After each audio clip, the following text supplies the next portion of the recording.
Shalom. Before I begin this video, first and foremost, I want to give all praise, honor, and glory to Yahweh, Bahashem, Yahweh Shai, and double honors to the apostles and elders of Great Millstone that continually rule very well, and Shalom to the hopefully elect that is also pushing this word consistently and diligently in all faith, true, and sincerity. Now, the topic of this video is going to be centered around this coming world war, which is known as World War III. Because see, back then, when the apostle elders of Great Millstone were speaking and doing his work, they spoken about World War III. All right, this thing has been pushed out, going all the way back to when the apostle elders were you know, they were young, and you know, it's pretty much around the time of the 80s and the 90s. All right, and see, now it's being made manifest today. You see all these different nations gearing themselves up for war. That's why you have something called the arms race. All right, if you know anything about the arms race, it's pretty much the advancement of weapons pertaining onto these different nations. That's why these different nations have been trying to build up, you know, their nuclear capabilities, and you also got some that attempt to build, you know, anti-missile defenses. But see, that's the Lord doing that. The Lord is pouring out the spirit of war upon these different nations, man, including Russia, Iran, and China, which is the main players in this coming event. All right, and see, now everyone is talking about World War III now. All right, because like I said before, back then the only ones that were speaking about it was the apostle elders of Great Millstone, and then it stemmed down to the rest of the brothers that came in afterwards. See, now that's the big talk now, World War III. See, everyone in their grandma knows about World War III now, man. All right. Because see, like I said before, man, the reason why the Lord has these different nations gearing themselves up concerning their nuclear capabilities, because the Lord is about to completely destroy this place with thermonuclear fire. All right, and it's all throughout the scriptures how the Lord is going to destroy this place with thermonuclear missiles, ICBMs, because His Spirit is going to be in those missiles, man. That's why it says in the scripture that they're not going to break rank, they're not going to run into each other, they're not going to detonate, they're not going to destroy each other. They're going to hit their mark. All right. So with that being said, World War III is pretty much the end of America. The World War III is the war to end all wars. All right, and see, when that happens, which is one of the last prophecies to come to pass, then the Lord is going to spring into action. Because guess what? When World War III commences, then that's the time when the ICBMs are being shot off. That's when the Lord will have to take action and to recover the remnant of His people, which is the election, the 144,000. All right. But before World War III begins, first and foremost, there's other prophecies that have to come to pass too, like the mark of the beast, for instance. The RFID, which is the RFID microchip, that's got to be implemented. All right, and which, like I said before, man, the Lord is that's coming very soon, man. All right, like the Apostle Edgar Gabar was mentioning, said, well, hey, 2018 is the year, man. All right. So with that being said, I'm gonna go ahead and get into the scriptures. This is the book of Joel, chapter 3. I'm starting at verse 9. This is where you get. This is where it speaks about the valley of Jehoshaphat, or the valley of decision. And it also goes into Armageddon, because these people have a mixed definition of what Armageddon is. All right, and we're about to find out what Armageddon is. Now this is verse 9. It said, "Proclaim ye this among the Gentiles: prepare war, wake up the mighty men, let all the men of war draw near, let them come up." All right. So he said, "Wake up the mighty men." So the Lord is waking up the mighty men, which is these different armies. See, because everybody got the bomb now, man. All right. That says, "I'll beat your plowshares into swords, and your pruning hooks into spears. Let the weak say, I am strong." And see, these are the nations. At one time they were weak, man. They couldn't stand up to America because they didn't have the weaponry that was able to combat against the weaponry of America. But see, now you got other nations that actually have nuclear capabilities now. All right. And also, too, the scripture is going into is that instead of pouring all their assets into development, into their agriculture, and which is among many things that they're taking their assets away from, they pretty much throwing in all their chips, so to speak, into gearing up for war. That's why, once again, like I said before, it's an arms race. All right, there's no agricultural race or industrial race. This is an arms race, man. So that's why the scripture says that they turn their pruning hooks into spears, man, and their plowshares into swords. Because a plowshare and a pruning hook is used for agriculture. They're not investing their money on that. This is verse 11. It said, "Assemble yourselves and come, all ye heathen, and gather yourselves together round about. Thither cause thy mighty ones to come down, O Yahweh by Hashem Yahushai. Let the heathen be wakened and come up to the valley of Jehoshaphat." Now, Jehoshaphat, us is in the know, we know what this means. But to the others, Jehoshaphat, which is in the Hebrew, is Yahweh Shaphat, which means the Most High's judgment, or the Most High's decision. All right. Now it says, "Come up to the valley of Jehoshaphat, for there will I sit to judge all the heathen round about." See, now it's giving you the definition of what it means. It says, "For there will Yahweh B'Shem Yahushai sit to judge all the heathen round about." See, that's going to be the time of judgment, man. And it's all going to take place in that valley. Now, where that valley is located is in the Middle East. All right, where it speaks about his hinder parts toward the, if roughly paraphrasing,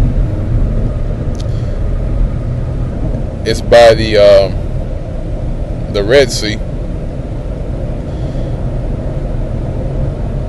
which is talking about his hinder parts, and I believe is the Arabian Peninsula, if I'm not mistaken, if I'm quoting it right. But if you look on the map and you go over to it, to the Middle East, which I don't have the map on me right now. If you go to it and you look at it in that area, in that region, that's the valley of Jehoshaphat, which is Yehoshaphat, in which that's why you've been seeing a whole lot of conflict in that area over in the Middle East, because that's the place where Yahweh Ba'ashem Yahushai wants this World War III to kick off.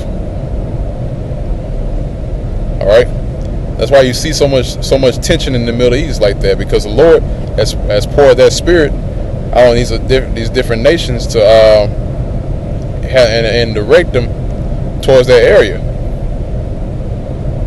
All right, that's why they've been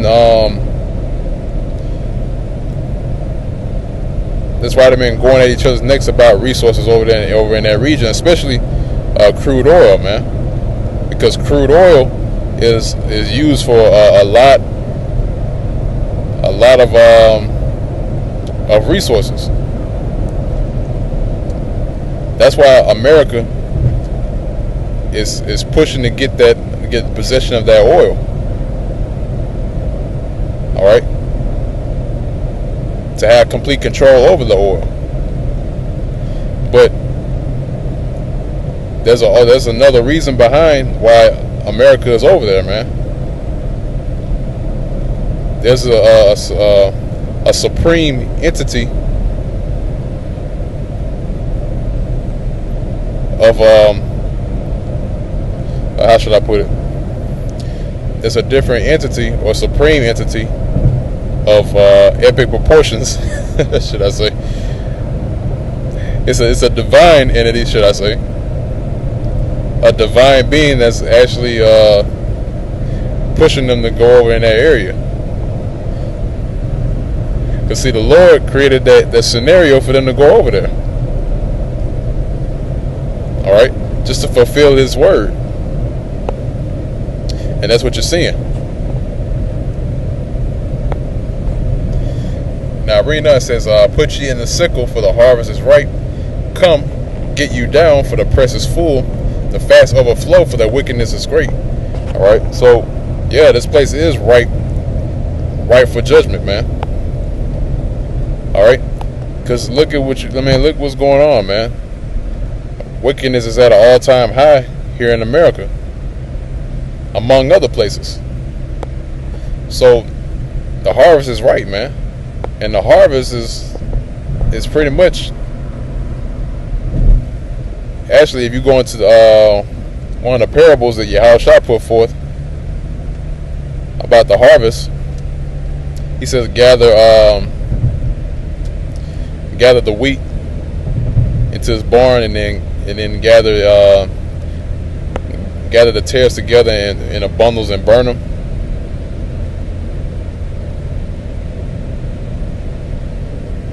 You know, and he also spoke about the field being the world. So the Lord is going to come and gather His wheat, which is the election, 144,000. And He's going to get rid of you tares, man. All right.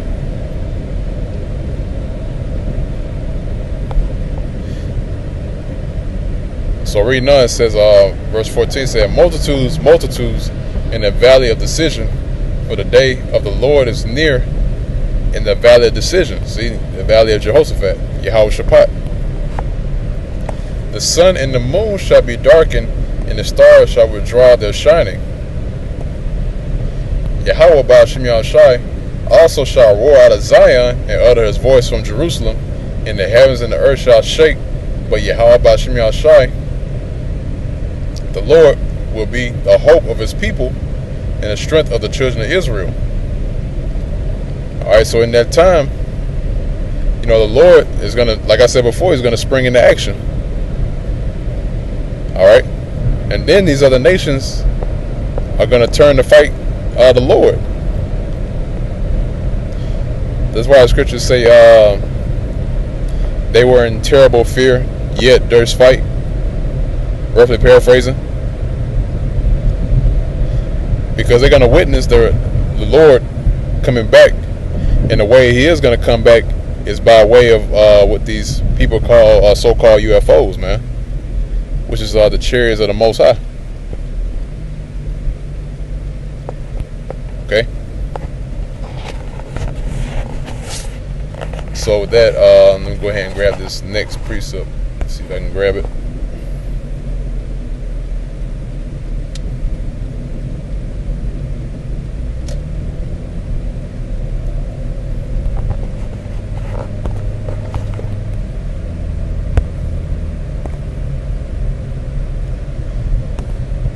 All right. Now it says, verse, it's like here, Revelation chapter 16. Verse 16, it says, and he gathered them together in a place called in the Hebrew tongue Armageddon. And the seventh angel poured out his vial into the air, and there came a great voice out of the temple of heaven from the throne, saying, it is done. Okay. So it said right here in verse 16, which is the point, it says this place is called in the Hebrew tongue Armageddon. All right. Now, if I'm not mistaken, if you're going to the blue letter, it gives you something completely different. I don't think it will give it to you, give you the correct definition. Let's see. I think there's a bone in that bone in this definition of the word Armageddon. Let's see.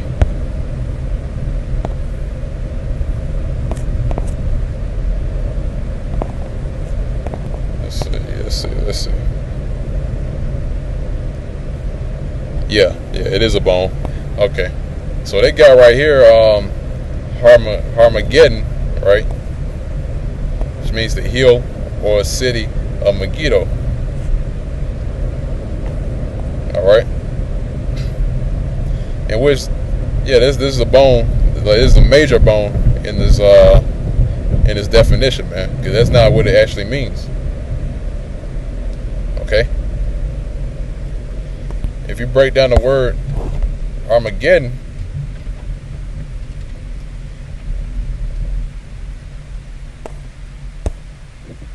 the word armor, right, which means a mountain, and then you have Gad or God. You say you pronounce in the Hebrew as God, right? Not like G-O-D, but J-A-D. You pronounce God, which is Gad, which is truth. And then you have the one, which makes it a multitude. All right. So if you say Har-my-God one, right? Because that's how you really say it, Har-my-God one.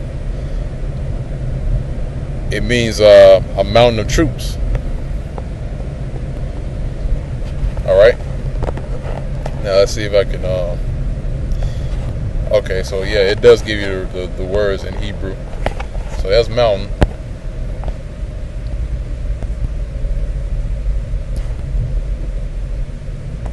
See, it'll give me something different on this one. Let's see if I can get the root word on that. Well, this is okay. Yeah, to attack, to invade. Okay. Yeah, so it leads you to these different root words. That means to attack, penetrate, cut, invade, cut. Oh, wait. Oh, here it is. It says to gather in troops or crowds. All right. Which that word is gadad, right? Which that's one of the root words you'll get out of the second word, which makes up Armageddon one. All right. It says to gather in troops or crowds. And if you go back, let's see if I can go back, which leads into this word gawad, which means to invade and to attack. All right, so let's go back to no, not that one.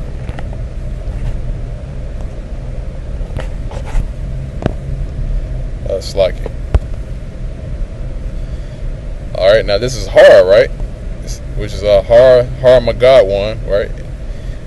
This is the word Har. It means a hill, mountain, hill, country, mountain. So it's a mountain. All right. So if you put those two words together, which makes up Armageddon, like right, if you go back to the this word Armageddon, right? Now the first word, which is Har, which means mountain, and then you go into this second word, which if you go into the root word is Gawad or Gadad. It means a troop or a crowd, and it also means to invade and to attack, which also goes into a troop. It goes into armies. All right, because that's something that an army does, man. Attacks, invades. All right, they gather themselves for war. So really, this word means army of troops. All right, now going back to the scripture, this is Revelation 16:16. Now that we picked out the bones in that word, now we can read it. It says, and he gathered them together in a place called in the Hebrew tongue Armageddon, which is Armageddon, which means army of troops, or mountain of troops, should I say. All right, and that place, which is called mountain of troops, is in the valley of Yahweh's decision, Jehoshaphat, Yahweh Shaphat, which is over in the Middle East. So that's the place where everything's going to kick off, man. All right. So just to close up, you know, World War III is quickly on its way, man. As you see in the news, more and more things are happening to where this guy Donald Trump, you know, he's pretty much gonna he's the guy to stir up this coming war, man. As you can see, man, he's a complete hothead. You know, they picked the right guy to be in office. I'm talking about them. I'm talking about the so-called elites. You know, because those are the ones that put whoever they want to put in office. So they're using the perfect guy for this, man, Donald Trump. So, you know, it's not far out of reality that 2018 is going to be the year that this place is going down. Okay. So with that, hopefully you Akim were edified with this lesson. You know, Lord willing, the members of the Hopefully Elect were edified by this video. Till next time, man, just keep pushing, man. We almost out of here. So once again, I want to give all praise, honor, and glory to Yahweh, by Hashem Yahweh Shai. Double honors to the apostles and elders of Great Millstone that continually rule very well. And peace and safety to the Hopefully Elect that is also doing the same things in all faith, truth, and sincerity. And with that, I'll say shalom.